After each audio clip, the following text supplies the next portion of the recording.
Lucky Gunner is my recommended trusted provider of freedom seeds for range or defensive use. In stock, good prices, and rocket fast shipping are why I go back again and again. Because of new guidelines, I can't link their site or say it, but you're smart and you can find it with a simple Google search. Stick it to the man by paying them a visit today.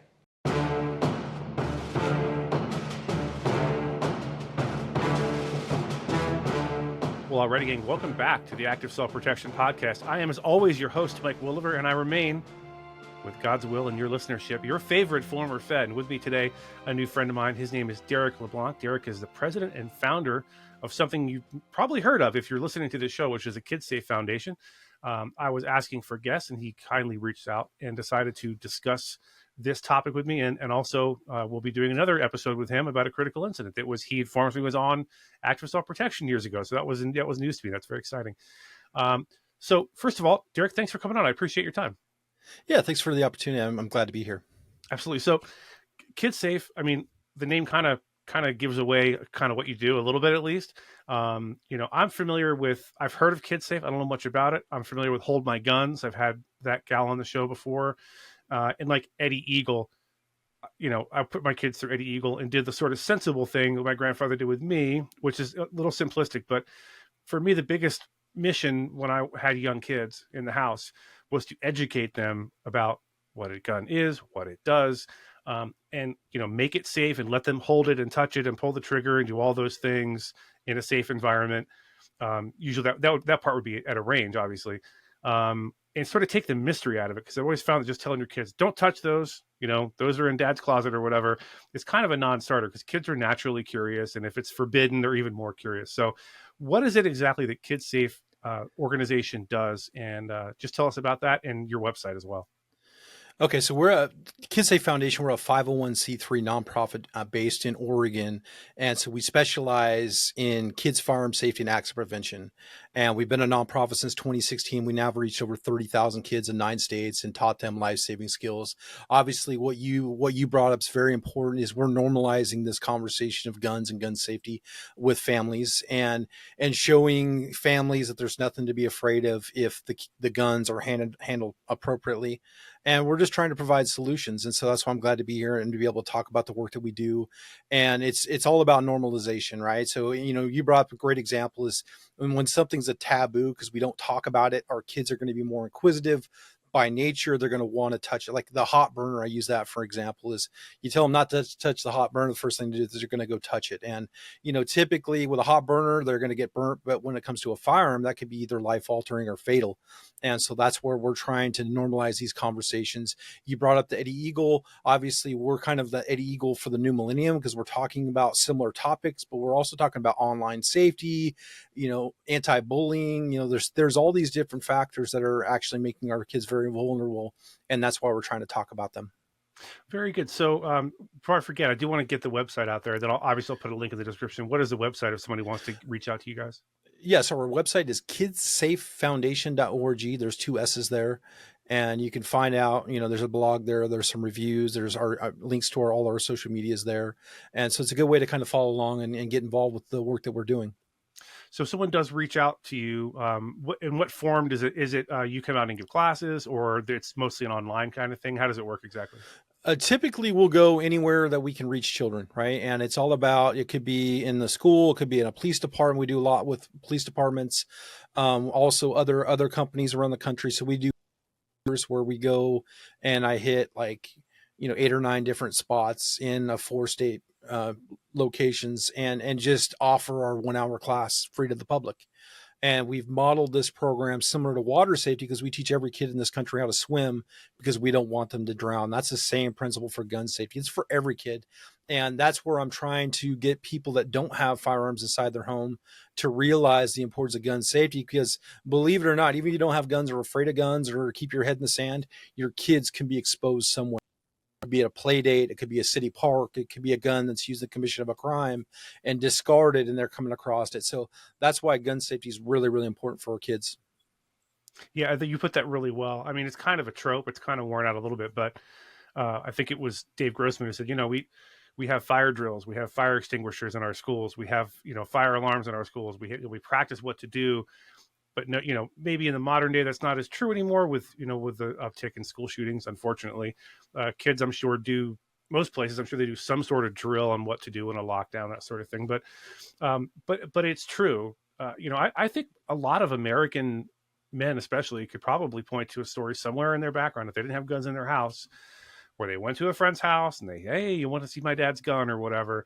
And that, and if you come from a house where guns aren't even on the table, there's no guns around, and you've never thought about it, that's got to be insanely enticing to a young person. So can you just give us an example? For example, you're teaching a class and a kid says, what do I do if I'm at my friend's house and that happens? What sort of things, what strategies would you give them to avoid that danger? Well, I mean, obviously, I'm very much like the Eddie Eagle. So stop, don't touch, run away, tell the grown up. Obviously, Mm-hmm. I had an interesting example of what happened last week. I got a call on our 1-800 number from a parent that, basically found her young. He's 17. He was posing with a handgun in 1911 on his social media. And so that freaked her out because she had a trauma when she was young. And so she had never taught her kids gun safety. And so now she has screenshot of her 17-year-old posing with a 1911, and it freaked her out. And so fortunately she Googled us, and found us, called me. And that's when I was able to kind of walk her through the situation and kind of help put her at ease. And then she was actually able to join us the next day for a class. And so I got to meet her family and kind of talk about her traumas and how her traumas have actually prevented and made her kids more vulnerable because she's never had this conversation about gun safety. And so there's some light bulb moments in our conversations, and she had to do some self reflection. And the goal for us as an organization is just make that conversation, welcoming and inviting, because, we have to get these walls to come down so we can actually make progress to save lives. Yeah, I couldn't agree more. So is there a cost involved? So if someone reaches out to you, say a school or a police department, and they want your services, is there any cost to them to have you come out and do what you do? Well, it depends on where we're at. Obviously, we do have sponsors that cover the cost, but for the most part, like if in my area, classes are free. This is something that should be taught, and we're working on legislation in the Oregon State Legislature and other states that would authorize our program for first graders, and that way we can kind of reach more kids at scale and keep the cost down. That it is free, because that's in my position. I feel that it should be free. It's something that we should taught and teach. And so that's kind of been our mission. The only time we ever charge is when we're on the range, and that's just a nominal $20. Other than that, everything's free. Even if you're flying to Texas or Maryland or somewhere far away? Well, obviously we would bring sponsors in for that. So sponsors would Okay. cover the cost of that, but there'd be no cost to the parents. Typically we're partnering with, Vaultek's been a partner of ours that is covered costs, and we're working with some other bigger companies in the industry to get us to their states. And it's good PR for them, right? It shows them that they're investing in an organization that's on the front lines, doing the work that needs to be done to make sure that we lower these tragedies. So let me ask you real quick. This is maybe a little off topic, but Oregon. I think most people who aren't from the Pacific Northwest think of Oregon, and the first thing that comes into their mind, because it's all you ever see on the news, is Portland and all the craziness that goes on there, and and the violence, that sort of thing. But there's a lot more to Oregon than just Portland. Thank goodness. It's so. What is gun culture like in the rest of Oregon? Are guns popular? Do most people have guns in their house? Is it like Texas or more like Maryland? So guns are very normal here, and there's obviously there's pockets, right? So over 50% of Oregonians own firearms, and so it could be hunting, sporting, defensive purposes, and it is normal here. They're trying to. It's not normal here, and there is a culture of them trying to further restrict our rights, and so that's why, as an organization, it's important for us to say no. This is He's 7 years old. He's handling a rimfire rifle responsibly. He's shooting very effectively because he's been taught and he's been trained. And so this is actually a value add to society as opposed to what you're trying to propose. And so that's why we're going to plant our flag, and we're going to stand up for our fellow gun owners, and use our voice to make sure that we give them the opportunity to say, this is the way I want to educate my child, and this is what a pastime that I want to involve my family in. And so that's where we have to stand together and unite. And we're much different than Texas, but we are very much free thinking for the most part. I mean, Portland, I live in Eugene, which is south of Portland. Mhm. It definitely has gotten, some bad press over the past couple of years because of the chaos in the streets. And not all of us are like that. Many of us are law abiding and we want to see law and order. And so I'm optimistic about the future. That's great to hear. So I don't want to leave anything out. This is going to be a short bonus segment. This one is, and then we're going to hit the record button again and do a full episode with Derek about his incident after this. But I don't want to let you go before we get all the points you wanted to get to. Is there anything else you want to let people know about? Because I feel like this should have across the board support. I mean, even anti-gun people should know that their guns are out there and their kids might encounter one way or another. So is there anything we missed? I don't want to leave anything out, Derek. No, I think it's just important is to have these conversations with your kids and, start them at a young age. I mean, it could be 4 and 5, I really encourage secure storage. There's some great options out there. Voltex makes a great product and it's just normalizing that. Right. So, we educate the kids about gun safety. Then we make sure that when the gun's not on our person and we don't have direct control of the firearm, then we use secure storage to keep it out of their reach.